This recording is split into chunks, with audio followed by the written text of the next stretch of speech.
الله نحمده ونستعينه ونستغفره ونعوذ بالله من شرور أنفسنا ومن سيئات أعمالنا من يهده الله فلا مضل له ومن يضلل فلا هادي له وأشهد أن لا إله إلا الله وحده لا شريك له وأشهد أن محمدا عبده ورسوله صلى الله تعالى عليه وعلى آله وصحبه وسلم تسليما كثيرا أما بعد फ़क़द क़ाल इमाम बुखारी रहमहुल्लाह ताला बाबु सलात फ़िल क़मीस वस्सरावील वत्तुब्बान वल्क़बाई क़ाल हद्दसना सुलैमान बिन हर्ब क़ाल हद्दसना हम्माद बिन ज़ैद अन अय्यूब अन मुहम्मद अन अबी हुरैरह क़ाल क़ाम रजुलुन इला नबी सल्लल्लाहु अलैहि वसल्लम फ़सअलहु अनिस सलाति फ़ी सौबिल वाहिद फ़क़ाल अव कुल्लुकुम यजिदु सौबैन सुम्मा सअल रजुलुन उमर फ़क़ाल इज़ा वस्सअ अल्लाहु फ़अवसिउ जमा रजुलुन अलैहि सियाबहु सल्ला रजुलुन फ़ी इज़ारिन व रिदाइन फ़ी इज़ारिन व क़मीसिन फ़ी इज़ारिन व क़बाइन फ़ी सरावील व रिदाइन फ़ी सरावील व क़मीसिन फ़ी सरावील व क़बाइन फ़ी तुब्बानिन व क़बाइन फ़ी तुब्बानिन व क़मीसिन क़ाल व अहसिबु क़ाल फ़ी तुब्बानिन व रिदा। सम्मानित दीनी भातृमंडলী, আল্লাহ রাব্বুল আলামিনের প্রশংসা এবং রসুল্লাহ সাল্লামের সালাতু সালামের পর আজ জুমাবার 14ই রবিউস-সানি 1443 হিজরি মোতাবেক 19 নভেম্বর 2021 আমাদের ধারাবাহিক আলোচনা সহিহুল বুখারীর অধ্যায় হচ্ছে বা পর্ব হচ্ছে সালাতের পর্ব নম্বর 4। ইমাম বুখারী রাহিমাহুল্লাহর কিতাবের অধ্যায় নম্বর বাব নম্বর হচ্ছে 9, হাদিস নম্বর হচ্ছে 365। বর্ণনাকারী আবু হুরায়রা রাদিয়াল্লাহু তাআলা আনহু। অধ্যায় কি বলছেন ইমাম বুখারী রাহমাতুল্লাহি আলাইহি তা দেখা যাক। সালাত সম্পর্কীয় বিষয়ে বলছেন বাবু সালাত ফিল কামিস। এই অধ্যায় হচ্ছে সালাত আদায় করা জামা পরিধান করে। কামিস, জামা কামিস কাকে বলে? যে কোনো এমন জামা যেটাতে কি আছে, যেটাতে শরীরের ওপর ভাগ ঢাকা হয়, কাঁধ থেকে শুরু করে ঢাকা হয়, সেটা নিচে যতদূর যাক শরীরের ওপর ভাগ যেটা দিয়ে ঢাকা হয় আর তাতে সামনের দিক থেকে বোতাম থাকে, সেটা এখান পর্যন্ত বোতাম থাক, যেমন জুব্বাতে আছে বা আমাদের দেশের পাঞ্জাবিতে আছে বা ফুল শার্টগুলো অনেক আগের যুগে থাকতো, ওইগুলোতে আছে। পাকিস্তানি ড্রেস সামনের দিকে বোতাম এবং এখান পর্যন্ত, অথবা যেগুলো হাওয়াই শার্ট আমরা আগের যুগে বলতাম, হ্যাঁ ফুল গোটাটাইতে বোতাম আছে, সেটা হইতে পারে। কামিজ এক কথায় এই জন্য জামা, কি ব্যাপক অর্থে কামিজ মানে জামা। মহিলাদেরও কামিজ হয়, ওইটাকে আমাদের দেশের লোকের কামিজ বলে। সোয়াকে জ বলা এটা সর্বজন বিদিত, মানে আমাদের দেশে মারুফ, সবার জানা কথা, তাই না? ইসরাইলকে আমাদের দেশের লোকেরা কি বলে? ইসরাইল বলে, তাই না? কিন্তু ইসরাইল ইংলিশে কি দিয়ে লিখেন? এস দিয়ে লিখেন, IS, তাই না? এস, তাহলে তো ইসরাইল। কিন্তু কি বলেন আপনারা? ইসরাইল। জেড দিয়েও লেখা হয় না, জে দিয়েও লেখা হয় না, তাই না? তো ওই রকমই কামিজ বলে থাকে আমাদের দেশের লোকেরা, কিন্তু আসলে আরবিতে সেটি হচ্ছে কামিজ। ওই রকমই আরবিতে ইসরাইল, কিন্তু আমাদের দেশের লোকেরা বলে ইসরাইল, বা ইংলিশও বলে ইসরাইল। জি, তো কামিজ বুঝে নিলাম। তাহলে জামা পরে, জুব্বাও জামা, কারণ ওপর থেকে ঢাকা আছে, নিচে যতদূর যাক বলেছি। জি, সুতরাং জুব্বাও জামা, এই অর্থে এটাও কামিজ। সারাউইল, সিরওয়ালের বহু বচন। জি, সিরওয়ালের বহু বচন। বহু বচনটা বেশি ব্যবহৃত। কিছু কিছু শব্দ আছে এক বচন ব্যবহারই হয় না বা অল্প ব্যবহার হয়, কিন্তু বহু বচনটা ব্যাপক হারে ব্যবহার হয়। তো সারাউইল এটা বেশি ব্যবহার হয়, কিন্তু আজকাল সিরওয়াল কিন্তু বুঝছেন আপনারা, যদি দোকানপাটে কিনতে যান পায়জামাতে কি বলেন? সিরওয়াল বলে থাকে। এটাকে আরবিতে ওয়াইয়ের জায়গায় সিরবালও বলা হয়। যেমন হাদিসে এসছে কিছু পাপের শাস্তির ক্ষেত্রে, যেমন মৃত ব্যক্তির উপর রোদন করা, হ্যাঁ সিরবালুন মিন কাতিরান, হ্যাঁ বা সিরবাল। জি, সিরওয়ালের জায়গায় সিরবাল বা দিয়ে কাছাকাছি শব্দ, সেই জন্য একই অর্থ। পায়জামা, তো সিরওয়াল কাকে বলা হয়? শরীরের নিচের দিক যা দিয়ে ঢাকা হয় আর সেটাতে সেলাই থাকে, সেটা পায়জামার আকারে হোক। এই জন্য সিরওয়ালের প্রসিদ্ধ অর্থ, কারণ আগের যুগে মানুষ প্যান্ট পরতো না, পায়জামাই পরতো, সেজন্য পায়জামা বলেই তর্জমা করে থাকে আলেম ওলামারা বা মাদ্রাসায়। কিন্তু ফুল প্যান্ট সেটাও সিরওয়াল, সেটাও সিরওয়াল। এই যে হাঁটার খেলার ড্রেস যেগুলো আছে এগুলো সিরওয়াল, আসলে সিরওয়াল। জি। তো কেউ যদি সালাত আদায় করে পায়জামা বা প্যান্ট পরে, ফুল প্যান্ট পরে। বা তুব্বান, এই তুব্বান মানে কি? তুব্বানের ব্যাখ্যা যেটা বিশুদ্ধ, যেটা বিশেষজ্ঞরা করেছেন, যে আরবরা যে অর্থে ব্যবহার করেছে, ফাথুল বারি ইমাম হাফেজ বিন হাজার রহমতুল্লাহ আলাইহির যে প্রসিদ্ধ কিতাব 12 খণ্ডে রয়েছে, এবং সহিহ বুখারীর যতগুলি ভাষ্য রয়েছে, সবচেয়ে প্রসিদ্ধ এবং সবচেয়ে ভালো ব্যাখ্যা বা ভাষ্য বলা যেতে পারে শারহা, ফথুল বারিতে বলেছেন যে হুয়া সিরওয়ালুন সগীর। তুব্বান হচ্ছে সিরওয়ালুন সগীর, ছোট পায়জামা। তো ছোট পায়জামা মানে কি? Half pant. আগে যখন আমরা বলতাম আন্ডার প্যান্ট, এখন তো টাইটগুলো ব্যবহার করা শুরু হয়েছে, কারো রেডিমেড নিচ্ছেন। কিন্তু আগের যুগে সাদা কাপড় দিয়ে তৈরি করতো ভদ্র মানুষরা, পায়জামার নিচে পরতো। সেটা এই যে আরবরা যেমন পরে না, জুব্বার নিচে অনেকে হাঁটুর ওপর থেকে কিছু, এটা হচ্ছে কি, এটার নাম তুব্বান, মানে হাফ প্যান্ট।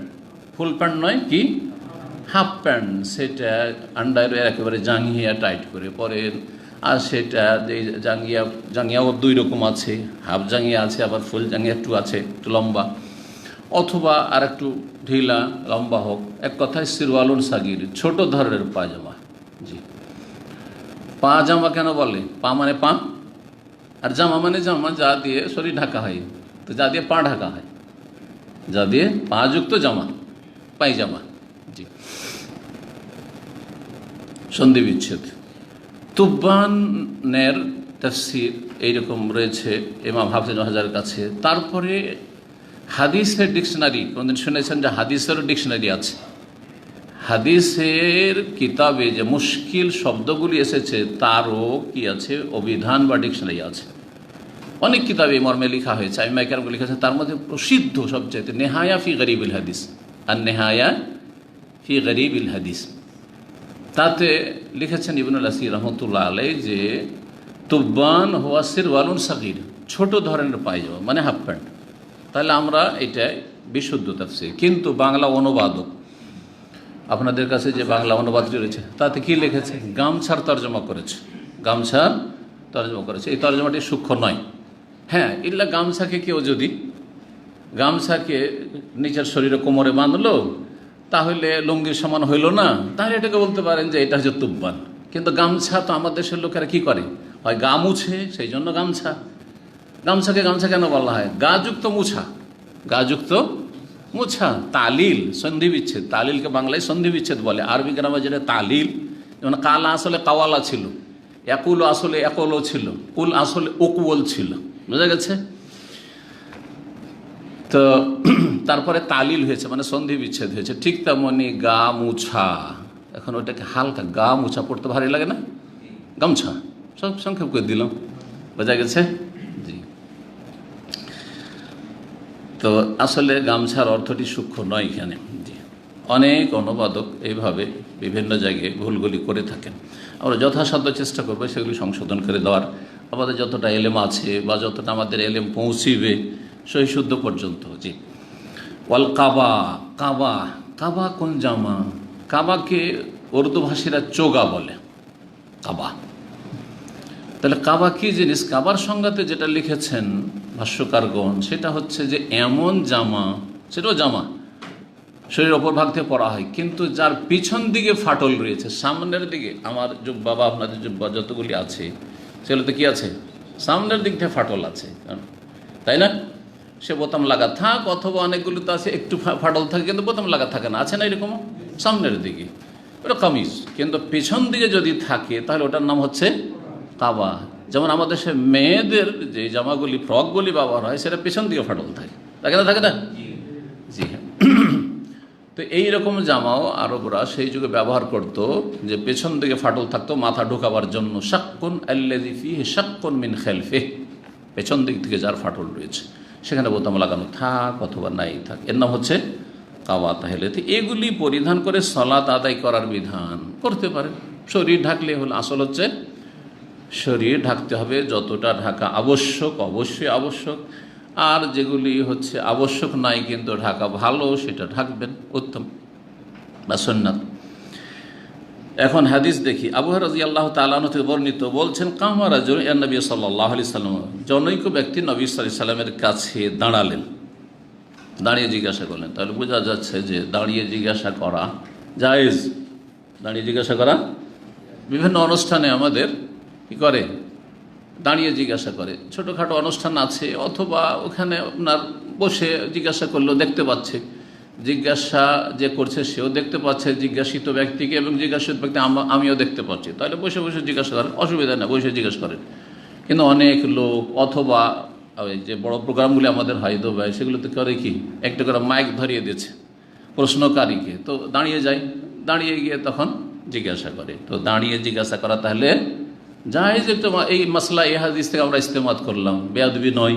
কেউ যদি বলে আপনি শেখ বসে আছেন, এলএম শিখতে হবে, বসে বসে আপনি দাঁড়িয়ে দাঁড়িয়ে কেমন জিজ্ঞেস করছেন, বলতে তো পারে কেউ, জায়েজ। দাঁড়ালেন জনৈক ব্যক্তি নবী সাল্লাল্লাহু আলাইহি ওয়াসাল্লাম উদ্দেশ্যে, ফাসআলাহু আনিস সালাতি ফিস সাবিল ওয়াহিদ, তারপরে নবী সাল্লাল্লাহু আলাইহি ওয়াসাল্লামকে জিজ্ঞেস করলেন একটি কাপড়ে সালাত আদায় করা সম্পর্কে, যে কেউ শুধুমাত্র একটি কাপড় পরিধান করে সালাত আদায় করতে পারবে কি না। এর আগে কিন্তু আমরা মশলা নিয়ে আলোচনা গত সপ্তাহগুলোতে করেছি এই বিষয়টি, জায়েজ না জায়েজ নয়। সতর ঢাকলেই হলো, সতর ঢাকলেই হলো। বড় যদি থাকে তাহলে কি করতে হবে, কাঁধ সহ হাঁটু পর্যন্ত ঢাকতে হবে। আর যদি বড় না থাকে, সংকীর্ণ থাকে, তাহলে আপনার হাঁটু সহ ঢেকে নেন, না সেগুলো। বড় থাকলে কাঁধ অবশ্যই ঢাকতে হবে। নবী সাল্লাল্লাহু কি বললেন, একটি কাপড়ে সালাত আদায় করা যাবে না যাবে না, এই প্রশ্নের উত্তরে বললেন আওয়াকুল্লুকুম ইয়াজিদু সাওবাইন। আচ্ছা, তুমি যে প্রশ্ন করছো, তো তোমাদের প্রত্যেকের কাছে কি দুই কাপড় আছে? তোমাদের প্রত্যেক ব্যক্তি কি দুইটি কাপড়ের মালিক? সবাই পাবে? সবার ঘরে নেই। তার মানে সেই যুগে অধিকাংশ লোকের কাছেই দুটো কাপড় একসাথে পরবে এরকম ব্যবস্থা ছিল না। এজারও আছে, লুঙ্গিরও ব্যবস্থা আছে, আর চাদরও আছে। এমন চাদর আছে তো লুঙ্গি নেই, লুঙ্গি আছে তো চাদর নেই। অথবা কামিজ জামা আছে তো পায়জামা নেই, পায়জামা আছে তো জামা নেই। সুবহানাল্লাহ। এখন আছে এরকম কোনো গরিব লোকও খুঁজে পাবেন যে শুধুমাত্র একটা লুঙ্গি আছে, ওপরে একটা গামছাও নেই? আছে? আমাদের সে গ্রামে গঞ্জের লোকেরা কি করে, নিচের লুঙ্গি পরে আছে, তারপরে গেঞ্জিও আছে, তারপরে গামছা পরে সালাত আদায় করতে আসে। এটা গ্রামের দৃশ্য, তাই না?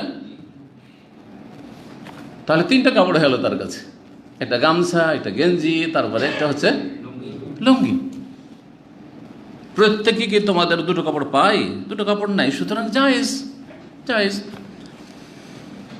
সুম্মা সাআলা রাজুলুন উমারা, তারপরে জনৈক ব্যক্তি উমর রাদিয়াল্লাহু তাআলা আনহুকে জিজ্ঞেস করলো, ফাকাল, এই বলে, ইযা ওয়াসসাল্লাহ ফাকালা, তখন উমর রাদিয়াল্লাহু উত্তরে বললেন, মানে এই প্রশ্নই করেছিলেন উমর রাদিয়াল্লাহু জামানে। তার নবী সাল্লাল্লাহু জামানে কি উত্তর ছিল? মানুষের অভাব আছে, সবাই কোথায় পাবে দুটো করে কাপড়, যে তুমি দুটো কাপড় কথা জিজ্ঞেস করছো? একটি কাপড় হলো তাতে সালাত হবে, সালাত পড়ো, কোনো অসুবিধা নেই। কিন্তু উমর রাদিয়াল্লাহু তাআলা আনহুর জামানায় সচ্ছলতা চলে এসছে, অধিকাংশ মানুষ অভাবমুক্ত হয়ে গেছে, বাইতুল মাল থেকে যথেষ্ট ধন সম্পদ দেওয়া হচ্ছে, বিতরণ করা হচ্ছে, জিহাদ ফি সাবিলিল্লাহ, গনিমত আর ফাইয়ের ধন সম্পদ, আর খারাজ, বিভিন্ন রকমের জিজিয়া, বিভিন্ন রকমের ইনকাম সোর্স রয়েছে। দেশে তেমন কোনো গরিব লোক নেই। গরিব লোক থাকলে তার সরকার খরচ চালাচ্ছে, ভাতা দিচ্ছে। আজকে ইউরোপ, আমেরিকা, পশ্চিমা দেশে যারা বেকার, তাদের বেকার না খেয়ে মরে না, তাদের খাওয়া দাওয়া, বাসার ব্যবস্থা দেওয়া। এই করোনার যুগে কোনো কাজকর্ম নাই, সুতরাং তোমার যতটা লাগে সব দিচ্ছে। এটা অনেকে মনে করে, ও দেখো দেখো দেখো কত সুন্দর ওখানকার সিস্টেম। আরে 1400 বছর আগে যখন মানুষের মাঝে সভ্যতা ছিল না, তখন ইসলাম এই শিক্ষা দিয়েছে। আপনি তার কেন ইসলামের কেন প্রশংসা করছেন না? খোলাফে রাশেদিনের জমানার কেন প্রশংসা করছেন না? সেটাকে আপনি মডেল হিসাবে কেন নিচ্ছেন না? আপনি তো মুসলিম, আপনি কাফেরদের প্রশংসা করছেন, যারা ইসলাম থেকে শিখেছে সভ্যতা, ইসলাম থেকে শিখেছে এই অর্থনীতি। জি, ওমর রাদিয়াল্লাহু তাআলা আনহুকে যখন জিজ্ঞাসা করা হইল কি কোনো ব্যক্তি এক কাপড়ে কি সালাত আদায় করতে পারবে, বললেন উত্তরে তিনি, ইযা ওয়াসাল্লাহু ফাউসেউ, যখন আল্লাহ রাব্বুল সঙ্গতি দিয়েছেন, মানে আল্লাহ তোমাদের রেজেককে প্রশস্ত করেছেন। ওয়াসা মানে প্রশস্ত করা, আর্থিক সঙ্গতি। তোমাদের আল্লাহ যখন এই আর্থিক সঙ্গতি দিয়েছেন বা সচ্ছলতা দিয়েছেন, ফাউসেউ, সুতরাং তোমরাও সচ্ছলভাবে খরচ করো। আরে দুটো চারটা কাপড় আছে তো কেন একটা কাপড়ে সালাত আদায় করবে? তাহলে বোঝা যাচ্ছে আজকালকার জামানায় কেউ একেবারে নিম্নমানের কাপড়ে সালাত আদায় করবে, এটা পছন্দনীয় না। জায়েজ কিন্তু পছন্দনীয় না, কারণ ভালো ভালো কাপড় আছে। আমার এই রকম কাপড় আছে তো আমি লুঙ্গি পরে কেন মসজিদে যাব, তাই না? আমার কাছে জুব্বা আছে তো আমি গেঞ্জি গায়ে দিয়ে আর গামছা গায়ে দিয়ে কেন সালাত আদায় করবো? বুঝতে পারছেন না? এই যে অবস্থা। আল্লাহ যখন আল্লাহ তোমাদের আর্থিক সঙ্গতি দিয়েছেন বা সচ্ছলতা দিয়েছেন, ফাউসু, তোমরা প্রশস্ত করো নিজের জীবনটাকে, আর্থিক সচ্ছলতা প্রকাশ করো যে আল্লাহর নিয়ামত, আল্লাহ শুকরিয়া আদায় করছি। কিন্তু সেটা একটা সীমার মধ্যে থাকতে হবে। এমন নয় যে আমার টাকা আল্লাহ আমাকে দিয়েছে, আমার ছেলে মেয়েকে আমি কিনে দিচ্ছি, আমার ছেলে মেয়েকে ভালো ভালো খাওয়াচ্ছি, অসুবিধাটা কি? অথচ পাশের লোক খেতে পায় না। বর্তমান পরিস্থিতি এরকম। একটা পয়সা আল্লাহ রাস্তায়, মানুষ চিকিৎসা পাচ্ছে না, মানুষ মরে যাচ্ছে চিকিৎসা বেগর, মানুষ আপনার না খেয়ে মরে যাচ্ছে, মানুষের শীতের বস্ত্র নেই, আর আপনার বাড়িতে প্রতি বছরে আর প্রতি ঈদে বস্ত্রের শেষ নেই। আপনার কোথায় রাখবেন জায়গা পাচ্ছেন না, এক এক বাচ্চার পোশাক। নাজায়েজ কাজ এগুলো, এটা চলবে না। দেখতে হবে যে আপনার জীবনে তিনটা স্তর রয়েছে মানুষের প্রয়োজন মেটানোর। তিনটা স্তর, একটা হচ্ছে জরুরিয়াত, সবসময় রাখবেন, মানে একবারে জরুরি, সেটা অবশ্যই করতে হবে। আমার জন্য কতটা জরুরি? দুটো লুঙ্গি জরুরি মোটামুটি। আজকালকার জামানায় দুটো লুঙ্গি না হলে একটি চলতো, কিন্তু একটা বললাম না, দুটো লুঙ্গি আমার জন্য জরুরি, কিন্তু তিনটি না, জরুরি না। চারটি পাঁচটি আমার লুঙ্গি থাকা কোনো জরুরি নয়। জরুরিয়াত হচ্ছে দুটো লুঙ্গি, জুব্বা দুটো জরুরি মোটামুটি, ঠিক না? এইগুলো একটা অথবা দুটা ধরেন জরুরি। স্যান্ডেল মোটামুটি চলার মতো একটা স্যান্ডেল জরুরি, আমার দুটো তিনটা স্যান্ডেল থাকতে হবে। চলেন আর একটু বাড়িয়ে বললাম, শীতকালের জন্য একটা জুতা একটা স্যান্ডেল, এটা জরুরি বলতে পারেন আজকালকার জামানা হিসাবে, ঠিক কিনা? কিন্তু যদি চারটা পাঁচটা হয়, এক একটা জুতা 500 রিয়াল, হ্যাঁ, এক একটা জামা আপনার 250-300 রিয়াল, অথচ আশেপাশের লোকের খেতে পাচ্ছে না, আশেপাশের লোকের বস্ত্র নেই, বাড়ির নেই, গৃহহীন, জায়েজ না? না, মোটেই না। এমন মুসলিম হওয়া উচিত নয়। আর আপনি ফাস্টফুড খাওয়াচ্ছেন, ছেলে মেয়েদেরকে ভালো ভালো হোটেল নিয়ে যে খাওয়াচ্ছেন, না না, এটা একজন মুসলিমের চরিত্র নয়। তো কি বললাম, জরুরিয়াত, জরুরিয়াত অবশ্যই করুন আপনি। আচ্ছা, আজকালকার যেমন একটা মোবাইলও জরুরি, মোবাইল জরুরি। যার শুধু টেলিফোন করতে হয়, রিসিভ করতে, তার জন্য ছোটো মোবাইলই যথেষ্ট, এটি জরুরি, দরকার নেই যে এই ফোন লাগবে। কিন্তু যার না আরও কিছু, আমার হোয়াটসঅ্যাপ, ইমো আরও কিছু লাগে, তখন এরকম একটা স্মার্টফোনের প্রয়োজন, এটাও জরুরি বলবো। কিন্তু সেটা ধরেন 1012 রিয়াল পাওয়া যাচ্ছে, 5000ও আছে, 3000ও আছে। 3000টা জরুরি? মোটেই জরুরি না। তাহলে দ্বিতীয় যে স্তরটি, জরুরি অবশ্যই করুন। তারপরে দ্বিতীয় স্তর যেটা, সেটা হচ্ছে হাজিয়াত। জরুরিয়াতের পরে হাজিয়াত, প্রয়োজন কিন্তু জরুরি না, প্রয়োজন কিন্তু জরুরি না। মাঝে মাঝে টেলিফোনটা একটু হ্যাং হয়ে যায়, ডিস্টার্ব করে, কিন্তু কাজ চলে যাচ্ছে, ঠিক আছে, একটু প্রয়োজন আরেকটু ভালো মডেলের ফোন, ঠিক আছে। মাঝে মাঝে এরকম একটা কাপড়ের বা এরকম ধরনের প্রয়োজন হয়ে যায়, মাঝে মাঝে বাসাতে এই ধরনের কিছু প্রয়োজন হয়ে যায়, তাহলে সেটা হাজিয়াত। যদি আল্লাহ সচ্ছলতা দেন, সচ্ছল, আর আশেপাশে না খেয়ে মানুষ মরে যাচ্ছেন না, তারও চলছে কিন্তু অভাবী আছে, তাহলে আপনার প্রয়োজনগুলি পুরা করুন, প্রয়োজনগুলি পুরা করুন, হাজিয়াত এটা। তৃতীয় স্তর যেটা, সেটা হচ্ছে কামালিয়াত, জীবনের পূর্ণতা, একদম পারফেক্ট। সবাই যেরকম খুব ভোগবিলাসের জীবনযাপন করছে, ওই রকম আমি আমার ছেলেমেয়েরও ভোগবিলাসের জীবনযাপন করুক না, এটা মোটেই পছন্দনীয় না। আজকাল অধিকাংশ মুসলিম, অমুসলিমদের কথা বাদ দেন, অধিকাংশ মুসলিম কামালিয়াতের পিছনে ছুটেছে। কামালিয়াতের মধ্যে হচ্ছে ভালো ভালো আতর রাখা, সুগন্ধি, ভালো ভালো স্প্রে, ভালো ভালো ক্রিম, দামি দামি, আর তো কত রকমের তেল আর মেকআপের ব্যবস্থা। আর কামালিয়াতের মধ্যে হচ্ছে যে আমার একদম নতুন মডেলের আইফোন থাকতে হবে, না হয় আপনার গ্যালাক্সি থাকতে হবে, সেটা নতুন নতুন যেগুলো আসছে, এগুলো কামালিয়াত। আজকাল যেসব মহিলারা চাকরি করে, তাদের পয়সা দিয়ে কোনো পরিবারের ভরণ পোষণ হয় না, ইল্লা মাশাআল্লাহ। পুরুষরাও খানিকটা ওইদিকে ছুটেছে, কিন্তু মহিলাদের বিশেষভাবে যে চাকরি বাকরি আর ইনকাম যেগুলো, সেই দিয়ে কি হচ্ছে, শুধু এই কামালিয়াত তারা করে থাকে। দামি দামি পারফিউম, দামি দামি এই সেই, দামি দামি হোটেলে খাওয়া দাওয়া, চল আজকে অমুক হোটেলে একটা শুনেছি খুব ভালো খাবার হয়, চল একটা নতুন একটা ওখানে খুলেছে খুব ভালো খাবার, খুব টেস্টি, চল ওখানে চল, ওখান থেকে অর্ডার কর। আরে এখান থেকে খোবারে হাঙ্গারি স্টেশনে যারা কাজ করে, হ্যাঙ্গার নাই 30 টাকা, কথা বোঝা গেছে। আর যেই কফিটা খাবে বা যে চাটা খাবে অথবা এই ধরনের কোনো খাবার, সেটার দাম হচ্ছে 10 টাকা। ওয়াল্লাহ শুনেছি, 10 টাকার জিনিস 30 টাকা প্লাস দিয়ে 40 টাকা খায়। আল্লাহ হারাম এগুলো। এই জন্য আল্লাহ নিয়ামত দেননি, এই জন্য আল্লাহ নিয়ামত দেননি। আস্তাগফিরুল্লাহ ওয়া আতুবু ইলাইহি। কখনো না। আপনাকে আল্লাহ দিয়েছেন, আপনি পাশে দেখেন আশেপাশে কত লোক অসহায় রয়েছে, কত লোকের এখানে কাজ নেই, কত লোক একামা বানাইতে পারে না, কত লোক এখান থেকে টিকিট নেয় যেতে পারছে না, কত লোক কত অভাবে আছে। সেগুলো না করে আপনি এখানে ফুটানি মারাচ্ছেন। আউযুবিল্লাহি মিনাশ শাইতানির রাজিম। আল্লাহ যেন হেফাজত করেন। তাহলে 3টা স্তর বুঝতে পেরেছেন। জরুরি কাজগুলি অবশ্যই করুন। হাজিয়াত প্রয়োজন আছে, আল্লাহ দিয়েছে যথেষ্ট, আলহামদুলিল্লাহ ইনকাম আছে, আর আমি দান সাদকাও করছি, ওটাও ঠিক রেখেছি, ব্যালেন্স ঠিক রেখেছি, আর কিছু প্রয়োজনও পুরা করছি, একটু করেন, অসুবিধা নেই। মাঝে মধ্যে করেন, অসুবিধা নেই। জানেন, যারা ফ্যামিলি নিয়ে থাকেন তারা সমুদ্র বিচে যান না? এক লোকের সেই জামানায় বেতন আমার বেতনের চাইতে দ্বিগুণের বেশি। সেও একজন মৌলভী সাহেব, পাকিস্তানের। সে আমাকে টেলিফোন করেছে, 2004-05 ঘটনা। বলছে যে শেখ, পরিচিত মানুষ, ভালো একটা চাকরি করে, বলছে শেখ কিছু টাকা ধার দিতে পারবেন, কিন্তু তার সম্পর্কে আগে আমি অলরেডি শুনে নিয়েছি আমার উর্দুভাষী ভাইদের কাছে যে ওকে কখনো ধার দিবেন না। ও যদি একবার ধার পেয়ে যায়, মৌলভী সাহেব ঠিক, কিন্তু ও আপনাকে যে পরেশান করে ছাড়বে, আপনি ভদ্র মানুষ, কখনো দেবেন না, না চাইলে দেবেন না। এত বদ চরিত্র। বলছে 500 টাকা দিয়ে আমি পরীক্ষা করেছি, একজন নিউ মুসলিম আমাকে বলেছিল। তা আগে থেকে আমি সতর্ক সাবধান ছিল, অলরেডি আমার কাছে নলেজ ছিল। আমি বলছি জাযাকাল্লাহ খায়ের।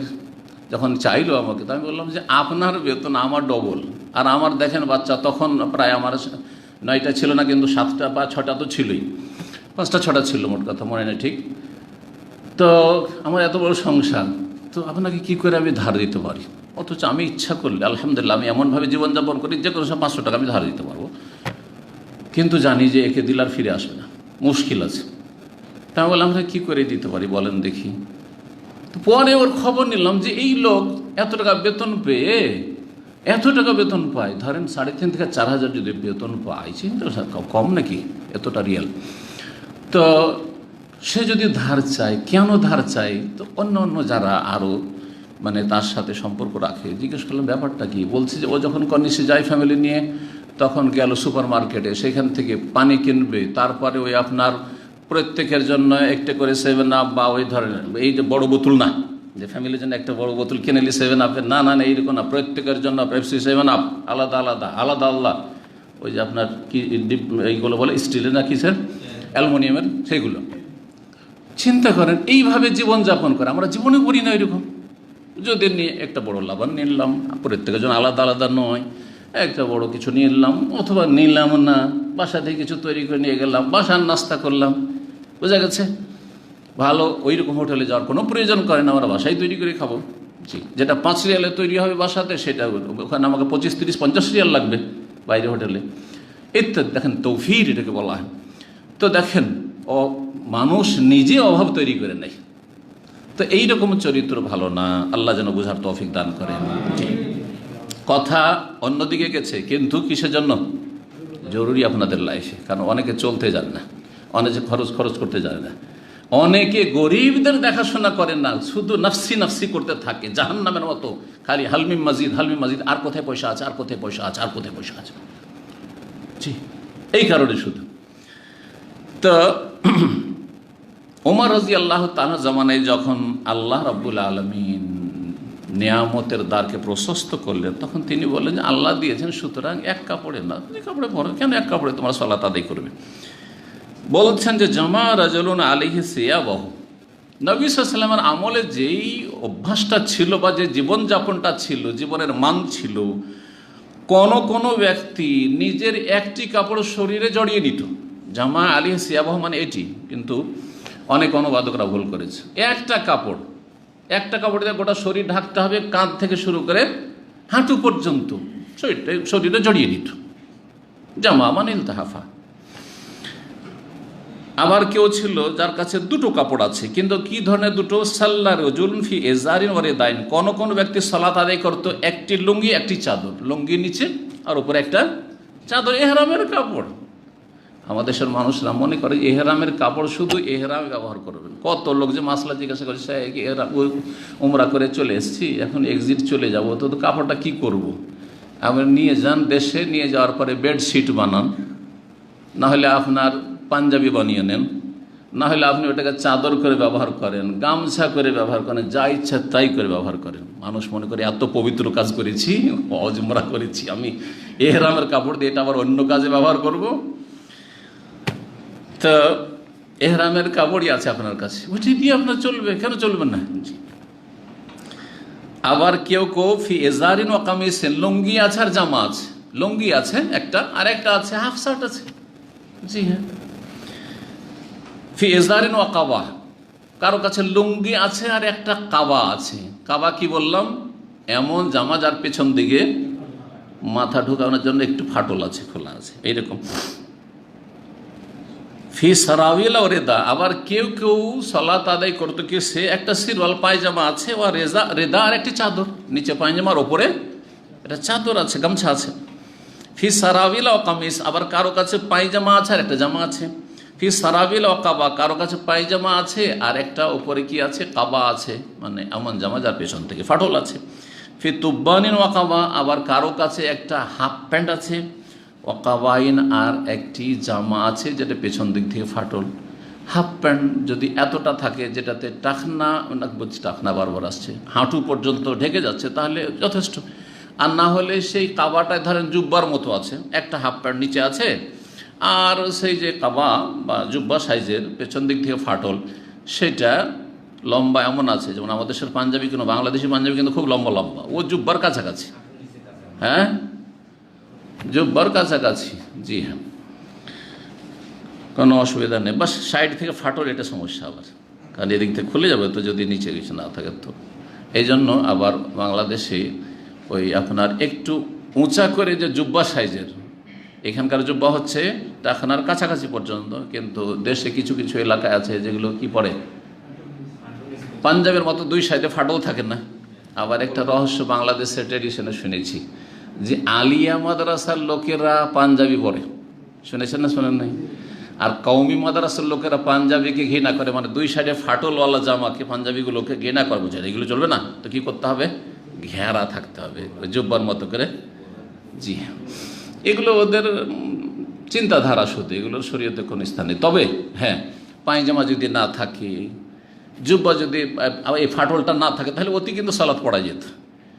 কিন্তু ধরেন আপনার ফাটল থাকলে লজ্জাস্থান খোলার ভয় আছে, যদি নিচে কিছু না থাকে, সুতরাং তখন পায়জামা জরুরি অথবা লুঙ্গি জরুরি হয়ে যাবে, এই পার্থক্য আছে। এমনিতে শরীয়তে কোনো পার্থক্য নেই, কাপড়ের উপর কাপড় আছে, সে ফাটলওয়ালা পাঞ্জাবি পরেন অথবা জুব্বা সাইজের পরেন, যা ইচ্ছাতেই পরেন, অসুবিধা কি, যেহেতু সতর ঢাকা আছে। বলছেন আবার কেউ সালাত আদায় ফি সারাবিল ও কামিস, পায়জামা আছে আর জামা আছে। ফি সারাবিল ও কাবা, পায়জামা আছে আর কাবা আছে। ফি তুব্বান ও কাবা, অথবা হাফ প্যান্ট আছে আর কাবা আছে। ফি তুব্বান ও কামিজ, হাফ প্যান্ট আছে আর জামা আছে। কালা ও আহসেব কাল, আমার ধারণা হচ্ছে যে এইটাও বলেছেন, কারো কাছে হাফ প্যান্ট আছে ও রেদা এবং চাদর আছে, হাফ প্যান্টের চাদর। তো যেমনটা বললাম, হাফ প্যান্টের চাদর যদি হয় তাহলে এমন হাফ প্যান্ট হইতে হবে যেটাতে হাঁটু ঢেকে যাচ্ছে, মানে রান ঢেকে যাচ্ছে, হাঁটু পর্যন্ত হলেও চলবে। আর না হইলে বড় চাদর আছে, যে চাদরটাতে দিয়ে জড়িয়ে নিলে কি হবে? হাঁটু পর্যন্ত ঢেকে যাবে। জি, 366 নম্বর হাদিস, ইবনে ওমর রাদিয়াল্লাহু তাআলা আনহুমা থেকে বর্ণিত, কালা সাআলা রাজুল রাসূলুল্লাহ সাল্লাল্লাহু আলাইহি ওয়াসাল্লাম, জনৈক ব্যক্তি জিজ্ঞেস করলেন রাসূলুল্লাহ সাল্লাল্লাহু আলাইহি ওয়াসাল্লামকে, ফাকালা মা ইয়ালবাসুল মুহরিমু, এহরাম অবস্থায় থাকা ব্যক্তি, মুহরিম ব্যক্তি কোন ধরনের পোশাক পরবে? মুহরিম, কিন্তু এর নাম কি? মুহরিম। তো মুহরিম কাকে বলে? যে এহরামকারী, মানে এহরামের নিয়তে বা হজ উমরার নিয়তে, হজ অথবা উমরার নিয়তে এবাদতে প্রবেশ করে গেছে, মুহরিম এই অবস্থায় কি পোশাক পরবে? পুরুষ ব্যক্তি, মহিলাদের জন্য যে কোনো পোশাক জায়েজ, যে কোনো পোশাক জায়েজ, শুধু হাত মোজা পরবে না, হাদিস আছে ওয়ালা তালবাসুল কুফাজাইন। আর কি করবে না? যদি বেগানা পুরুষ না থাকে তাহলে চেহারা ঢাকবে না। ওয়ালা তানতাকিবুল মারআতুল মুহরিমা, এহরামকারিনী মহিলা নেকাব বাঁধবে না যাতে চোখের উপর ফাটল রয়েছে। কিন্তু বেগানা পুরুষ আজকাল প্রায় সব জায়গায় থাকছে আর কাছাকাছি থাকছে, নজরে আসবে, সুতরাং চেহারা খুলে বেহায়া বেপরদা এহরামের অবস্থায় থাকবে না। যেমন কিছু অজ্ঞ লোকেরা ভুল বুঝার কারণে বা অজ্ঞ মহিলারা এরকম করে যে আমি এহরাম করি সুতরাং চেহারা ঢাকা যাবে না, আর নিজেও ফিতনায় পড়ছে, অন্যদেরকে ফিতনায় ফেলছে। নিজে যদি ফিতনায় নাও পড়ে কারণ এবাদতে আছে, অন্যরা তার জন্য ফিতনায় লিপ্ত হচ্ছে, ফিতনার কারণ হচ্ছে, হারাম না যায়। জি, মা আয়েশা রাদিয়াল্লাহু তাআলা আনহার সেই সহিহ বুখারী হাদিস এই ক্ষেত্রে আমাদের জন্য দিক নির্দেশনা দিচ্ছে। তা হচ্ছে যে আমরা যখন এহরামের অবস্থায় থাকতাম মুহরিমাত, আর যখন কাফেরা লোকেরা আমাদের কাছাকাছি চলে আসতো, এখন দেখতে পাবে আমাদের চেহারা, তখন কি করতাম? সাদালাত এহদানা জিলবাবাহা, আমাদের মহিলারা নিজের বড় ওড়না বা বড় চাদরকে মুখমণ্ডলের উপর কী করতো? ঝুলিয়ে নিত, লটকিয়ে নিত। তাহলে মুখমণ্ডল ঢাকতে হবে, তবে বেঁধে রাখবেন না, আর ওই ফাটলওয়ালা রাখবেন না, ঝুলিয়েলেন কোনো একটা পাতলা কাপড় দিয়ে বা ওড়না দিয়ে। জি, চেহারা ছুঁয়ে গেলে কোনো অসুবিধা নেই, কারণ অনেক ওনার চেহারা ছুঁইতে হবে না। সুতরাং দেখেছেন হজের মৌসুমে যারা গিয়েছেন দেখেছেন কিছু কিছু দেশের মহিলারা আসে, মাথায় একটা টুপি পরে আসে, এইভাবে টুপিটা থাকে, যাতে করে টুপির ওপর দিয়ে যখন এইটা থাকবে চোখের উপরে, মানে ওই পাতলা কাপড়টা থাকবে, তখন যাতে চেহারা স্পর্শ না করে ওই কাপড়টা। এটাও তাদের ভুল বোঝা, না, এটা উদ্দেশ্য নেই, এটা উদ্দেশ্য নেই। মহিলাদের আসল এহরাম চেহারাতে, সুতরাং চেহারার ওপর এমন ছোট কাপড় বেঁধে রাখবে না যেটাতে নেকাব, নাকব মানে ছিদ্র, নাকবুন মানে হচ্ছে ছিদ্র, তো চোখের ওপরে ছিদ্র, এখানে একটা ফাটল, এখানে একটা ফাটল, অথবা ফাটল আছে, এইরকম কাপড় পরবে না। কিন্তু সামনে পাতলা কাপড় যাতে ঝুলিয়ে নেবে, যাতে রাস্তাও দেখতে পায়, আর বেহায়া বেপরদা না হয়, আর কেউ ফিতনায় না পড়ে, এবং শরীয়তের বিধান মেনে চলতে পারে এই অবস্থাতে। পুরুষদের ক্ষেত্রে সেলাইকৃত কাপড় পরা যাবে না, সেলাইকৃত কাপড় পরা যাবে না। সেলাইকৃত বলতে উদ্দেশ্য হচ্ছে এমন কাপড় যেটা শরীরের গঠনে তৈরি করা হয়েছে। ভালো করে শুনে নিন, কারণ অনেকে বুঝে না। সুতরাং বেল্টের সেলাই আছে, মাসলা জিজ্ঞাসা করে যে বেল্টতে সেলাই আছে, এটা পকেট সেলাই করা আছে, তাই না? সুতা আছে, না না না, এরকম না। অথবা আপনার একটা এহরামের কাপড়, আর এহরামের কাপড় একটু ছিঁড়ে গেছিলো, সে যেটা রিফু করেছে, বলছে এটা তো সেলাই করা আছে। এটা উদ্দেশ্য কি? এটা উদ্দেশ্য নয়, কিন্তু উদ্দেশ্য হচ্ছে শরীরের গঠনে যা তৈরি করা হয়েছে। সুতরাং এমন কাপড় যদি হয় যেটাতে একটা কোনো সেলাই দেখতে পাচ্ছেন না, আর মেশিনের মাধ্যমে তৈরি করেছে শরীরের গঠনে, ধর গেঞ্জি, গেঞ্জি তো কোনো জায়গায় সেলাই না, একবার গোটাটা এভাবে তৈরি করেছে, হয়তো পারে এরকম কিছু কাপড় আছে, সেটাও চলবে না। তো উদ্দেশ্য হচ্ছে শরীরের গঠনে যেসব পোশাক তৈরি করা হয়ে থাকে, গেঞ্জি হোক, আর ফুল প্যান্ট হোক, হাফ প্যান্ট হোক, বা পাঞ্জাবি হোক, আর জুব্বা হোক, সেলাই করা কাপড় শরীরে পরা যাবে না। তো ওই কথাটি এখানে বলছেন, যে কথাটি বলছিলাম যে এই মুহরিম আর মাহরাম, মুহরিম আর মাহরাম এই দুটো শব্দে অনেকে পার্থক্য করেন না, অনেক লেখক পার্থক্য করেন না। আমি একজন জেনারেল লাইনে শিক্ষিত, আমাদের দেশে কিছু লেখক আছে যারা আবেগী লেখক, মানে কোনো আলেম না, কিন্তু ইসলাম সম্পর্কে সে বড় রাইটার হতে চায়, লেখক হতে চায়। এইরকম লোকেরা অনেকেই কিন্তু হজের ওপর বই লিখেছে, ওমরার বই লিখেছে। আর বিভিন্ন বাংলা বই আমার চোখের সামনে যখন এসেছে আমি দেখেছি, তো ওতে লিখছে যে এই আপনার মাহরাম আর মুহরিম। তো মাহরাম মানে কি এখন আপনাদের জিজ্ঞেস করি, তারপরে আমি নিজে ব্যাখ্যা করব। এমন পুরুষ ব্যক্তি যার সাথে স্থায়ীভাবে কোনো মহিলার বিবাহ হারাম বা নিষিদ্ধ, সেই ব্যক্তি মাহরাম, অথবা স্বামী। একজন মহিলার জন্য তার স্বামী মাহরাম, আর না হলে তার এমন ঘনিষ্ঠ আত্মীয় যার সাথে তার চিরকাল বিয়ে হারাম, বাপ, ছেলে, আপন ভাই, বই মাতৃ ভাই, বই পিতৃ ভাই, দুধ ভাই, হ্যাঁ, আপন চাচা, শুধু চাচা বললে হবে না, আপন মামা ইত্যাদি, এইভাবে যেগুলো আছে এগুলো মাহরাম। কিন্তু দুলাভাই মাহরাম, বিয়ে করা তো হারাম। দুলাভাইকে বিয়ে করা যাবে? কে বললো যাবে? আপনার স্ত্রী বেঁচে আছে, বিয়ে করেন তো দেখি, জায়েজ? ওয়ান তাজমাউ বাইনাল উখতাইন, আল্লাহ কোরআন স্পষ্ট বলেছে দুই বোনকে একসাথে একত্রিত করা হারাম, আল্লাহ বলছেন।